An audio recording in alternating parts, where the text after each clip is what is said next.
구독자 여러분들 안녕하십니까. 매일 밤 주식 한잔 김영대표입니다. 자, 오늘 옵션만 길이었죠. 생각보다 시장에 대한 변동성은 그리 크지 않았습니다. 시장 흐름은 그렇게 큰 변동이 없었던 가운데 이제 종목들별로 계열적인 움직임들이 많이들 나왔는데 극단적으로 또 오늘도 양극화되는 모습이 여전히 진행이 됐습니다. 역시 오늘도 백신 관련주들이 일단 시장을 선도하면서 시장의 주인공이었고요. 백신 관련주들이 오르자 치료제 관련주들은 좀 하락하는 이런 모습을 보였는데 양극화되는 그런 모습입니다. 하지만 어제도 강조드렸듯이 치료제가 지금 필요가 없는 것이 아닙니다. 백신도 오늘 나온 이야기들은 이제 화이자 백신을 맞고 각종 부작용을 토로하고 있다, 이런 얘기들이 좀 돌고 있는데요. 백신도 역시 마찬가지. 지금 개발이 됐다고 해서 바로 쓸 수 있는 것이 아니죠. 상용화가 되려면 내년 2분기나 3분기 정도쯤 돼야 된다고 하는데 그만큼 지금 불확실성이 존재하고 있는 가운데 기대감들로만 움직이다 보니까 변동폭이 굉장히 빠르고 큰 상황입니다. 시장 자체의 흐름은 오늘 그렇게 큰 변동성은 없었는데요. 그러다 보니까 때에 따라 변동성이 있었던 종목들을 가지고 단기 매매는 충분히 가능했었던 그런 날이었는데, 오늘 백신 관련주 중에서 가장 핫한 종목은 역시 태경케미컬이었습니다.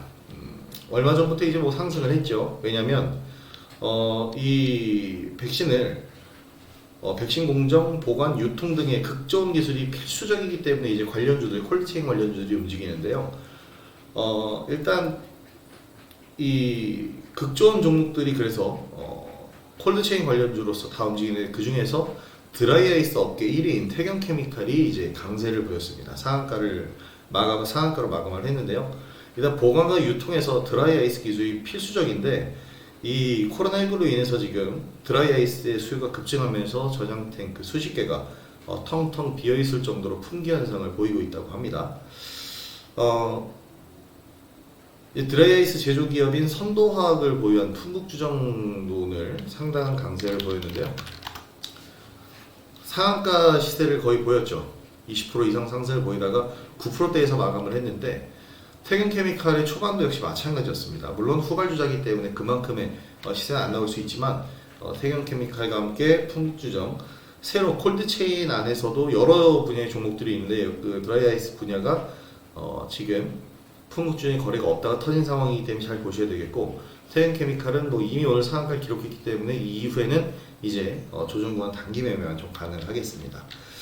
자, 전일까지 이제 초강세를 보이는 이런 콜드체인 관련주들이 여러 분야로 나뉘어 있다고 말씀을 드렸는데요. 기존의 대한과학이라든지 일신바이오와 같은 종목들, 이런 종목들은 일단 숨고르기 하는 모습을 보였습니다. 대한과학 같은 경우에는 양봉이긴 하지만 하락 출발하면서 끌어올린 그런 모습이었고요. 역시 대장주의 위험을 좀 보여주고 있습니다. 일신바이오 같은 경우에는 음봉 나오면서 조정 구간을 딱 가져갔는데, 사실 일신바이오 같은 상황이 전고점에 대한 부담감이 좀 존재를 합니다. 그래서 이 전고점에 대한 물량 부담 때문에 지금 이 물량을 소화하고 있다고 저는 판단을 하고요. 내일 상승을 노리고 한번 접근을 해볼 수 있는 자리가 아닐까라는 생각을 해봅니다. 그래서 일신바이오는 내일 관심주로 한번 잘 눈여겨보시기 바랍니다. 자, 그리고 오늘 새롭게 이제 또 이 관련주로 떠오른 종목이 있는데요. 역시 극저온 기술 관련주입니다. 국제약품입니다. 오늘 저도 이제 오전 초반에 이 기사를 보고 종목을 국제약품도 이쪽에 포함이 되는구나, 그 다음 차트를 보고 판단한 뒤 바로 들어갔는데요.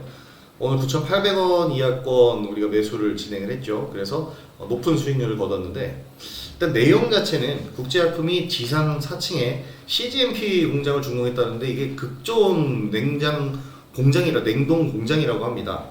1층에서 분말 형태를 만들고 동결 건조를 하고 이런 식으로 진행을 한다고 하는데요. 사실 이 내용은 기사화돼서 나온 거기 때문에 이제 분말 형태로 만들기 전에 필수 공정인 동결 건조를 해야 되는데요. 1층 창구 1층에서 동결 건조를 하고 2층에서 분말 주사를 만들고 3층에 내용 고용제를 만드는 이런 공장이라고 합니다. 국제약품이 2009년에 이 공장을 준공을 했다고 해요. 그래서 지금 강세의 흐름을 보였는데, 오늘 윗꼬리가 좀 달려있지만 거래가 역시 오늘 최근에 없다가 터진 상황입니다. 앞으로도 계속 꾸준히 관심주로 눈여겨봐야겠죠. 자, 그래서 이런 백신주라든지 이 부품 백신주라든지 콜드체인 관련주들이 오늘도 시장을 움직이면서 선도하는 모습을 보였는데 관련주들이 처음 탄생한 테마주입니다. 이전에 독감 백신 때문에 콜드체인 관련주들은 좀 움직임이 나오긴 했었는데 이런 뭐 분말 관련주라고 해야겠죠. 분말에 대한 관련되어 있는 종목 또는 드라이 아이스에 관련되어 있는 종목, 이런 종목들 모두 관련주로 한데 엮여 있어요. 그리고 백신은 아직 확실하게 개발된 것이 아니고 앞으로 필요한 분야이기 때문에 국가의 지금 정부에서도 국가 차원에서 이제 동결 분조 그리고 운송, 유통 이런 시스템들을 관리하겠다, 콜드체인을 관리하겠다 국가 차원에서라고 얘기를 했기 때문에 이 관련주들은 앞으로도 꾸준하게 우리가 관심을 가질 필요가 있다고 생각이 됩니다. 자, 이 백신 관련주와 콜드체인 관련주 때문에 지금 시장에서 밀린 종목들이 좀 많아요. 매력적인 종목들이 상당히 많이 있습니다. 뭐냐면 계속 최근에 강조하고 있는 자율주행 관련주들인데요. 오늘 조정이 나왔죠. 거래는 그렇게 많이 실리지 않았고요. 그렇기 때문에 약간 시장에서 소외가 되어 있는 그런 모습입니다. 이 관련주들 계속해서 저는 관심을 가져야 된다고 생각을 해요. 이미 한 차례 매도 구간을 줬고 다시 매집 구간을 주고 있습니다. 그래서 라닉스라든지 이런 종목들, 자율주행 관련주들은 계속 꾸준하게 관심을 가지시고 저한테는 굉장한 효자주, 그래서 제가 계속해서 말씀을 드리고 있는 현대공업, 자동차 부품주, 차량 경량화에 관련되어 있는 이런 종목들도요 지금 지속적인 관심이 필요합니다. 어저께도 한 번에 매도 구간을 줬기 때문에 이제 다시 한번 매수할 수 있는 그런 구간을 주고 있다라고 판단해 보시면 되겠고요. 하단 구간 내려올 때 9,500원 이하권까지 줄지 모르겠지만 가격이 내려온다면 한번 좋은 매수 구간 삼아 보시면 될 것 같습니다. 그리고 최근에 또 강조드렸었던 게 이제 신규 상장주들, 재미를 많이 봤었던 신규 상장주들인데요. 상한가가 이렇게 빵빵 터져주면서 날아갈 때는 시원했지만 최근에 한 4, 5일 정도 조정을 받으면서 상당히 또 투자자들 답답하게 만들고 있죠. 더구나 분명히 여기서 매수해서 이 고점대 매수해서 이 고점 구간에 물려있는 분들도 계실 텐데 제가 어제도 그런 얘기를 했죠. 신규 상장주들은 시장의 분위기를 굉장히 많이 봤습니다. 왜냐면 아직 추세가 형성이 되어 있지 않고 저점과 고점이 만들어지지 않은 종목들이기 때문인데요. 그래서 시장 분위기에 휩쓸려서 움직이기 때문에 최근 백신주로 인한 어이없는 코스닥 시장 지수 하락으로 인해서 좀 하락하는 이런 모습을 보였는데, 지수 하락 때문에 오늘 지수가 살짝 이제 밑거리 달고 올라오면서 이 신규 상장주들도 오늘은 반등을 시도하는 모습이었습니다. 전 여기서 이제 반격이 좀 시작되는 분위기를 만든다라고 생각을 하고요. 바닥을 한 번 만드는 겁니다. 원래는 없었어요. 이 차트는 위드텍인데요. 상승 추세가 한번 강하게 나오고 나서 조정을 받는데 조정 구간에서 거래는 이 첫날 거래가 가장 컸죠. 그 이후에 좀 눌리는 듯한 양상을 주면서 모습이 나왔고, 여기서 1차 상승 파동 그리고 조정 구간 만들면서 이제 지지라인을 확보를 하는 겁니다. 자신의 바닥을 만들고 있는 건데요. 여기서 잘 다져주면 추가적인 상승은 충분히 가능할 것이다 라고 보입니다. 그래서 오늘 위드텍 뿐만이 아니고 저는 바이브 컴퍼니를 오늘 오전에 매수를 해가지고 오늘 장중에 13% 정도까지 갔다 왔는데요. 정확하게 제 매도가네요. 37,400원인데 37,200원 선에서 한 차례 매도. 저는 이제 바이브 컴퍼니 같은 경우에는 이 앞전에서 매매를 하면서 수익을 봤고요. 내려올 때 요날부터 이제 매수를 시작을 했어요. 요날부터. 그래서 요 3일의 음봉 구간에서 매수를 하면서 오늘 추가 매수를 진행을 했는데, 오늘 추매를 하면서 단가를 확 낮췄습니다. 그리고 37,000원 전후로 해서 추매 물량을 매도를 했어요. 어떻게 됩니까? 단가는 낮아졌고 물량은 기본 물량 그대로 남아있죠. 이게 단가 관리를 하는 방법인데요. 추가 매수는 이런 식으로 활용을 하는 거지 떨어질 때마다 사서 물량을 늘리는 게 아닙니다. 제가 하고 있는 이 요령을 잘 파악하셔야 돼요. 그래서 우리는 단가를 낮췄고 부담은 사라진 채 내려오면 한 번 더 추가 매수할 수 있는 기회를 가졌습니다. 여러분들 이런 부분들을 잘 활용하시기 바랍니다. 오늘 이 신규 상장주들이 이렇게 상승을 한 데에는 신규 상장주 대여 중에 하나인데 오늘 상장했는데 이제 관심들이 많이 없어요. 치킨의 1인자 교촌 F&B가 상장을 했습니다.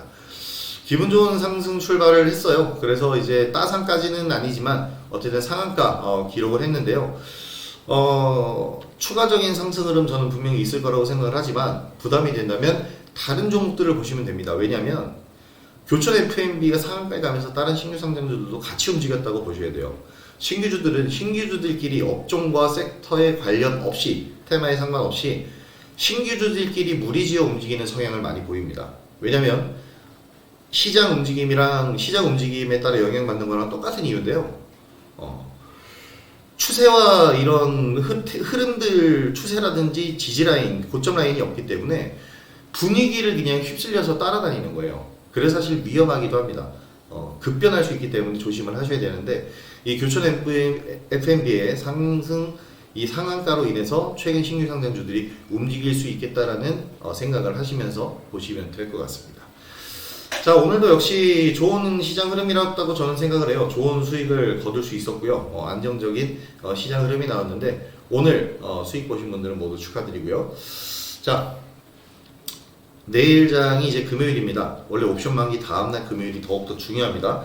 내일장도 잘 집중하셔서 성공 투자하시기 바라겠고요. 매일 밤 주식 한 잔, 여기서 오늘 순서는 마무리하도록 하겠습니다. 내일 영상에서 뵙도록 하겠습니다. 김영 대표였습니다. 감사합니다. 오늘 구독해주신 분들 모두 감사드리고요. 영상 처음 접하시는 분들은 구독하기와 좋아요 한 번씩들 꼭 부탁드리도록 하겠습니다. 내일 영상에서 뵙겠습니다. 감사합니다.